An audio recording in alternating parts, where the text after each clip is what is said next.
계속 끊임없이 이거를 해석하려고 하고 분석하고 통제한 다음에 자기 삶의 체계로 이 경험을 끌어들이려고 하는 저자한테 결국엔 들려주는 말이 난 그런 거 다 믿지 않아. 그냥 그저 함께 살아갈 뿐이야 라고 대답해주는 게 저한테 되게 앞 한 100m 남겨놓고 내렸어. 되게 어떻게 보면 힘드네. 실전의 메시지. 네, 그리고 저라면 이 말을 듣고 좀 해방감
저기 보이는 게 학산 같다. 학산 정상.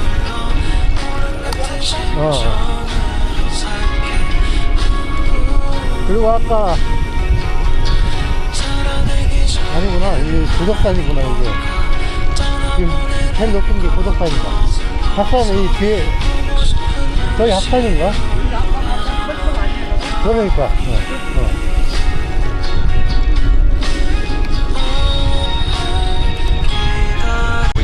그걸 듣는 사람 있잖아요. 근데 통상 우리가 틱틱카카가 아유 그러지 마시고 뭐 지금 좋은 때인데요 이렇게 하기를 서로 바라잖아요. 근데 뭐 하실 수 있으면 하시어도 나쁘지 않죠 라고 반응을 하니까 정성수 실장 얘기하자면 좀 이렇게 몽롱한 몽롱한 좀 누워 있어야 되는 상태, 사업하기 잘 안 되는 상태였고 조금 이따 더 뭐 부연하겠지만 이제 거기에서 이제 누군가가 이제 와가지고 같이 시청을 하는 이제 그런 이제 과정이 연출되죠. 같이 시청을 한다는 게 계엄 선포하는 예. 거를 예. 시비를 보좌하는- 봤다고요, 김건희 씨가. 노트북 엄청 화를 냈다고. 너 때문에 다 망쳤다. 뭐 이 얘기가 있었잖아요. 그게 이제 그러면 그 선포하고 나서 직후에 한 얘기예요? 언제쯤 한 얘기입니까? 그 이야기는 예.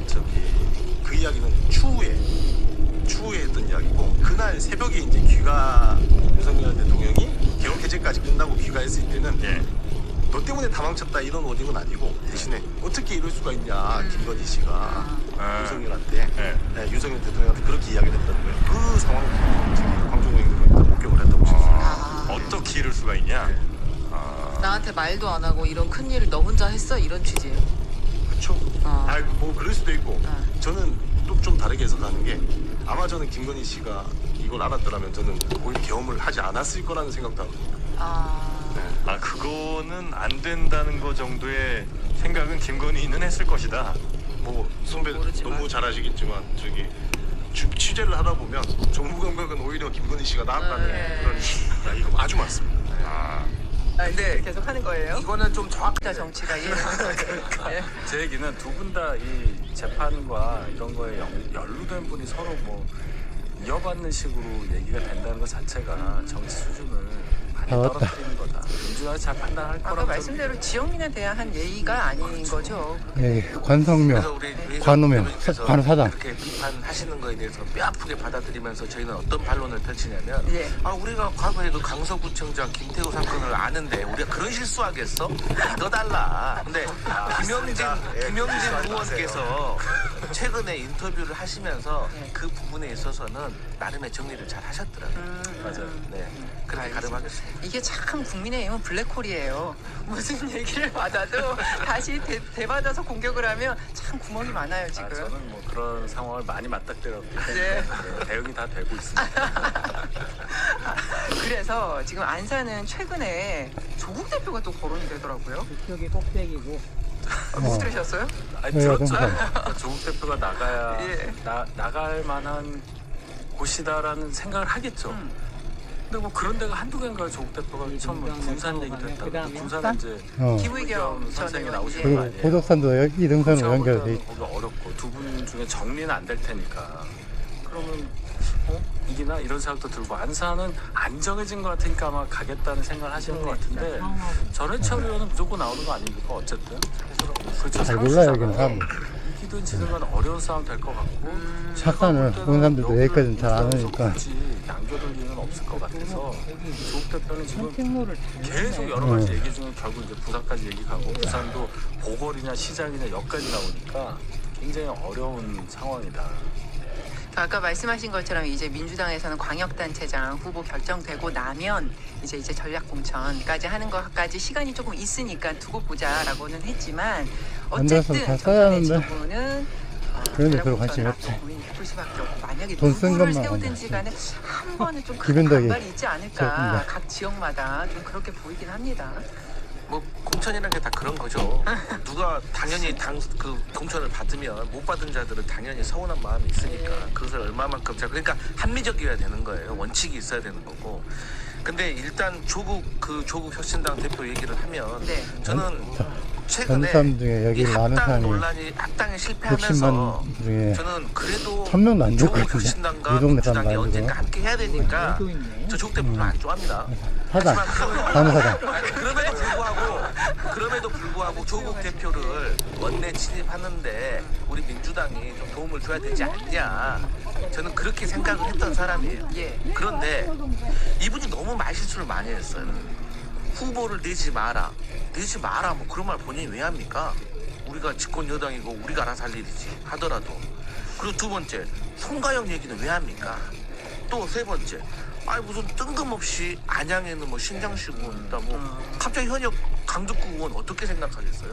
와, 발언 다 소환하시네요. 그래서 그리고 또 이번 좋아하는 건 맞아. 아니 별로 안 좋아해요. 별로 안 좋아해. 여기까지 타고 갈 수 있어. 그 부산 이제 최근에는 부산시당 민주당에서 더 오지 차 있는 않았더라. 데까지.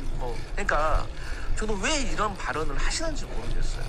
본인이 나름대로의 좀 정치력을 발휘해가지고 물밑에서 잘 조율을 하셔도 모자를 파는 이렇게 공개적으로 우리 당원과 지지자를 좀 기분 나쁘게 하는 발언을 하면 이거 지도부가 뭐 도와주고 싶어도 도와줄 수 있겠습니까? 그리고 지금 말씀하신 것처럼 조국 대표가 부산 민주당 정치인들이 부산에 출마하지 말라고 하더라라고 이제 전언을 본인의 발언으로 이제 한 거고, 그런데 이제 곧장 조국혁신당 당원들이 공개적으로 부산 출마를 요청하는 결의문을 발표를 또 했더라고요. 그래서 결의문에서는 부산시장이든 북구가 보궐이든 어떤 자리든 좋으니 부산의 자존심 좀 세워달라. 부산이 꼭 무대여야 한다. 이렇게 강조를 했기 때문에 당원들이 이렇게 목소리를 내고 있으니 명분상 어쩔 수 없이 나가야 되는 것인가. 하지만 실리를 생각했을 때는 아니지 않나. 뭐 이런 곤란한 상황일 것 같아요. 그러니까 그 여기에서 조국혁신당의 그 주장을 하신 여기는 분들은 부산시장의 12고 1위 올라갑니다. 분들이고 예. 그분들은 조국 대표가 나와서 바람을 좀 일으켜야지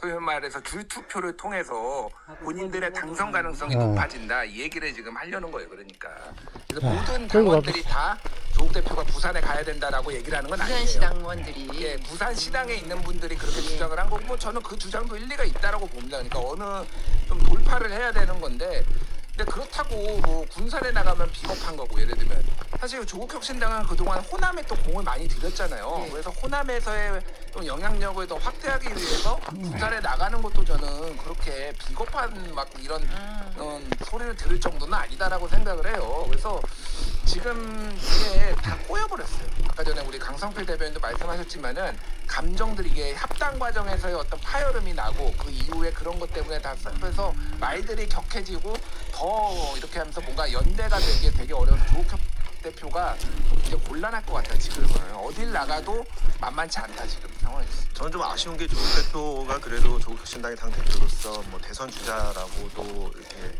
일컬어지는 분 아닙니까? 그런데 뭐 안산, 군산, 힘든데 놓고 부산 갈까? 등등 계속 여기 전국 여기저기를 간만 보고 다녀서 입맛을 다 잃어버리겠어요. 벗어졌네. 이게 이 정도로 하기보다는 그러니까 결국 조국혁신당이 어디를 출마할지는 제가 생각하기에는 지금 조국 대표가 하는 걸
짚어보겠습니다. 어서 오십시오. 네, 안녕하십니까. 예, 지금 성인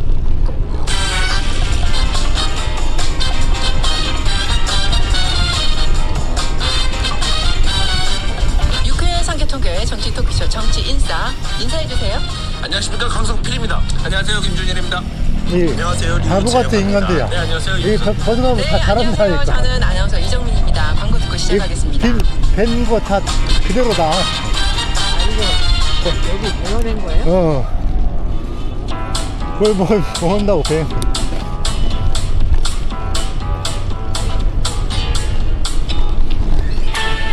유쾌한 정치 토크쇼 정치 인싸. 네, 여러분께서는 정치 인싸와 함께 하고 계십니다. 어제는 우리가 이제 광역단체장 위주로 많이 얘기를 했으니까요. 오늘은 재보선 지역 이야기를 좀 해보겠습니다. 민주당이 재보선 지역은 모두 전략공천한다 이런 입장인데 정청래 대표 머리가 굉장히 복잡할 것 같습니다. 지금 네? 지방선거와 공천 국면 맞물리면서 이제 당내 갈등까지 이제 신경전이 수면 위로 좀 올라오고 있고 해서요. 자, 먼저 송영길 전 대표. 어떻게 기류 변화가 좀 있는 겁니까? 어떻게 봐야 되는 거예요? 이게 원래 인천 계양을 대신 인천 연수갑으로도 갈 수 있나? 뭐 이런 출마의 어떤 이동성, 그 가능성, 좀 어떻게 봐야 돼요? 사실 이제 모두가 행복해지려면 지금 이제 아침에 오네. 인천 계양 의뢰 김남준 전 대변인을 전략공천하고 네.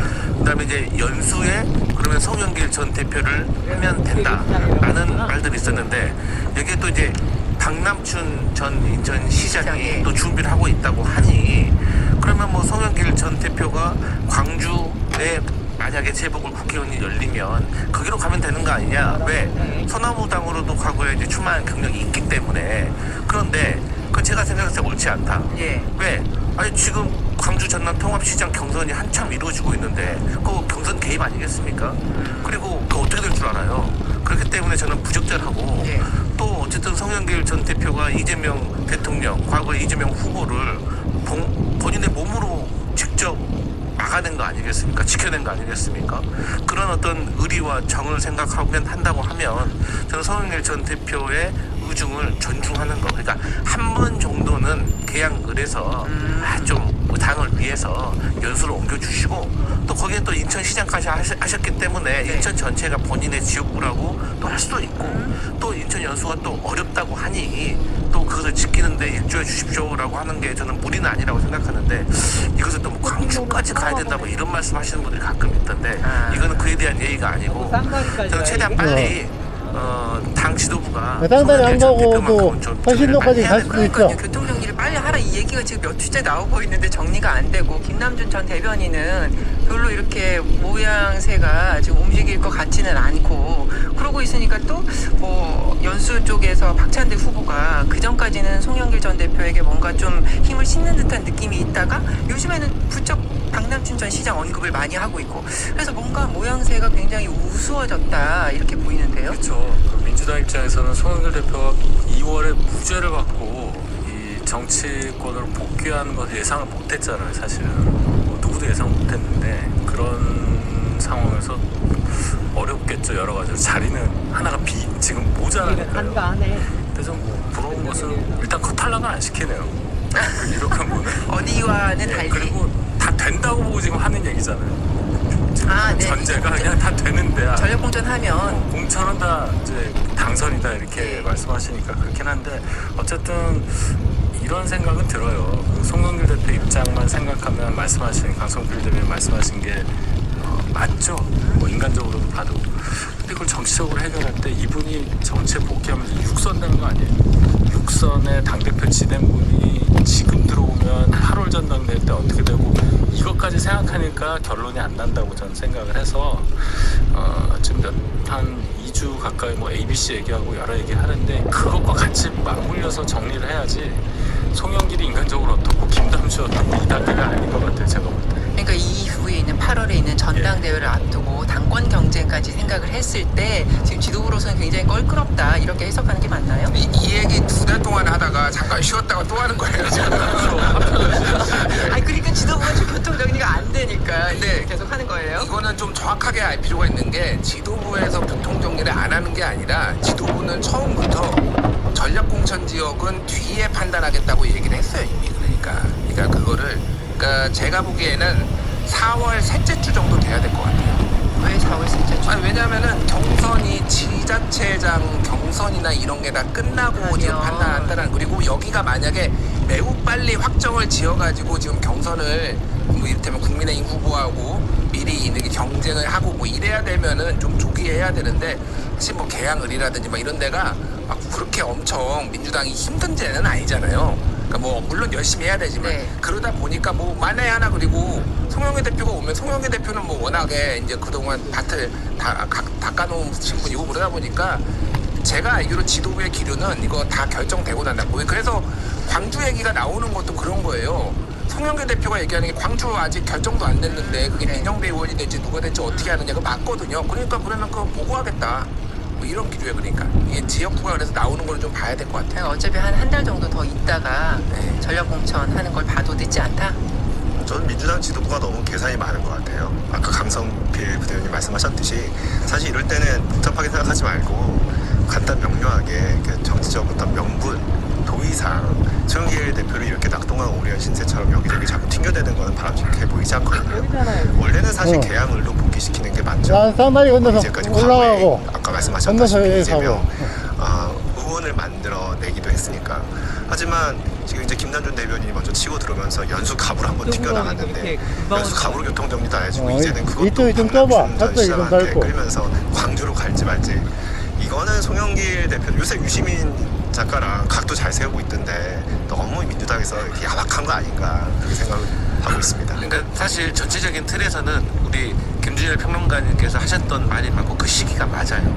그런데 이제 변수가 없잖아요. 인천 같은 경우는. 예. 그렇기 때문에 빨리 정리하는 게 낫고 더 큰 거는 이러한 것들이 지금 당원들과 지지자들 사이에 정서가 있기 때문인 거예요.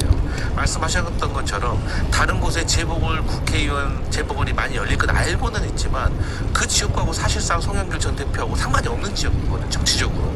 그런데 송영길은 인천에서 정리를 하는 게 맞다는 정서가 있기 때문에 그런 것이고 더 큰 거는 이 전당대회 때문에 계산을 하고 있다는 그런 오해를 받으면 안 되는 것이기 때문에 저는 빨리 정리하는 게 낫다. 그런 겁니다. 알겠습니다. 그 당원들과 뭐 민심의 어떤 그 기류와 관련해서는 ABC로 오늘 또 우리가 얘기를 안 할 수가 없을 것 같은데 그 얘기는 잠시 후에 짧게 좀 하도록 하고요.